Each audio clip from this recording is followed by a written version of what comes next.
How you doing, man? I want to start off this whole entire fundamental foundation with some societal lies that you've been told and the truth behind it, okay? Because you need an accurate landscape about why this has happened and what's going to happen and why you should change. First thing, man, if you didn't know, right now being single is harder than it ever was. A Pew Research study showed that 75% of men fail to date the woman they want, okay? So just to let you know, if you are thinking of being single, it's a lot harder than it used to be. So that's more proof that you should hold on to this marriage and fight for it, especially if you know you can get back to where she was, okay? It's a lot harder.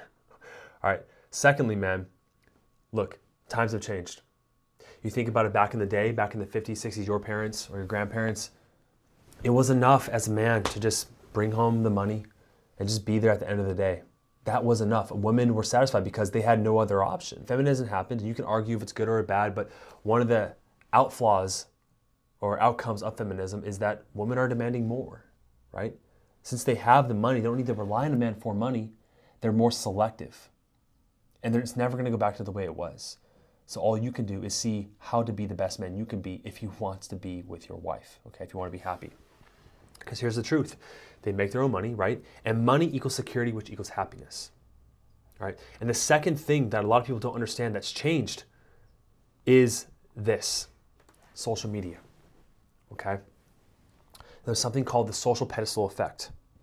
That a lot of women, you'll see this, you'll see 71 requests of Instagram DMs. Now, if your wife isn't on Instagram, look, if she's on Facebook, right, she scrolls through TikTok or whatever, what happens is that your brain goes, Aziz Ansari talked about this in his book, Modern Romance. He talks about the maximizer mindset, where the minimizer mindset was our grandparents and our parents and possibly you, where it's like, you know what, she's good enough. I don't need to have something better. This is good enough. I'm happy here, right? This is comfortable. This is good for me.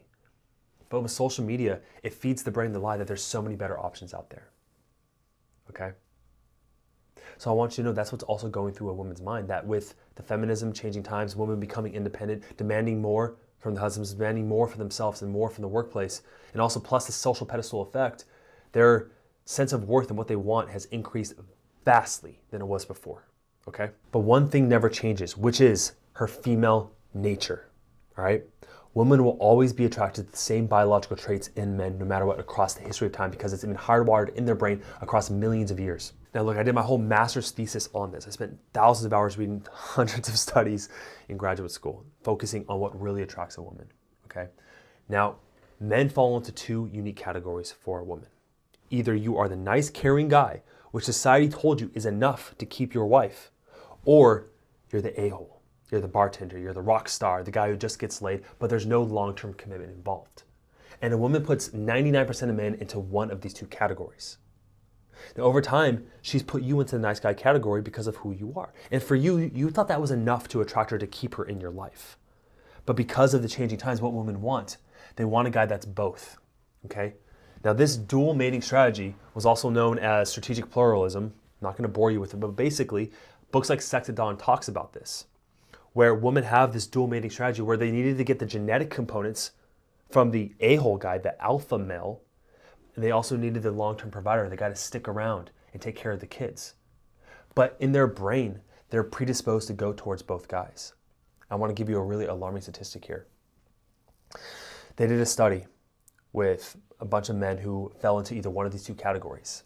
And they took a bunch of the men who were in a long-term relationship and in that beta male category by itself. And what they found is that when the women were ovulating, they would fight with their beta male provider, husband, or boyfriend a lot more. Because their literal brain was hardwired to not be attracted to them while they were ovulating. Because when they're ovulating, they become more feminine and they want that dominant trait. They want the masculine traits. So they would subconsciously, without their knowing, women would start fights with their husband or boyfriend and go seek out attention from these alpha males. Now, this paints a pretty bleak picture, I know, but there's light at the end of the tunnel, trust me. Just stick around and trust me, there is a beautiful part to all this, okay? The beautiful thing is that the top 10 categories that women love are mostly in the beta male traits. Love for children, amusing, careful, communicative, reliable, tender, faithful, sincerity. Those are all beta male traits, okay? But women still need that masculine trait, those masculine dominant traits in order to be attracted to you, to stay with you, okay? This study proves it all. Attractive women want it all. Good genes, economic investment, parenting proclivities, and emotional commitment. And if women, their sense of value is increasing over time, they believe they deserve it all. They want it all, especially because they have all these options or perceived options out there. So there's two routes you can take at this point. You can be the guy that complains about women, which a lot of guys choose to do, and remain single and alone and be a victim. Or you just simply step up yourself as a man. Learn the effective tools and strategies and become the best version of yourself. That's how black and white this is. Let me go show you on the graph out there the light at the end of the tunnel behind all of this and how you can embody the alpha and the beta together to become what I call an apex male. Now, I know I told you there's the myth of the alpha. I'm just using this as a placeholder right now. Another way to call the alpha guy is the dominant guy, right? The dominant, the leader, the guy who's in his healthy masculine state. All right, now, bring this over here more. Now look, there are traits that both of these men have that are good and bad. The beauty about this, that light at the end of the tunnel, is that you can adopt the positive traits of each of these and disregard the negative. So let's go some of the negative first. So the alpha in his negativity, he has no emotional connection. So this is more the short-term hooking up with that a girl wants. If she sees a guy, she's like, you know what? He's fun. He doesn't have much going on for him. He has no ambition. But you know what? He's really dominant. He's sexy. He makes me feel a certain type of way. I'll just hook up with him. Okay? That oftentimes happens to a certain type of guy. There's no emotional commitment. This guy can become aggressive. Aggression is not good. I'll show you what the healthy medium is. He could be controlling. He could be narcissistic. Right? He doesn't care about anything. He's like, it's only what I want. He could be just flat out mean, right? He's an a-hole, right? Why do girls like a-holes? Not because he is an a-hole, but because of these other traits I'm going to show you in a second, all right? He just overall doesn't really care, right? Now, remember, it's not a binary thing. You either do care or you don't. It's to the degree. And for you, you've been probably this guy majority of your life. This is what society says to do. This is the long-term provider. This is the boyfriend. This is the guy who is nice, the nice guy, which will go a lot more into depth about why you are this guy and how to have the healthy balance. So this guy is the long-term commitment, right? He's the one that tries to get close to the girl and attract her through gifts, through being nice, through connecting about certain things, right? Using a logical approach. He feels like he has to do something extra in order to get the girl to like him, all right? He's nice, as I said. He's a provider. He provides time, he provides money, he provides everything except for the attraction, that spike of emotion. All right? Now, the things that you want to integrate and still keep is be a provider for your wife. You still want to be nice at times when it's not manipulative. We'll go into depth about that.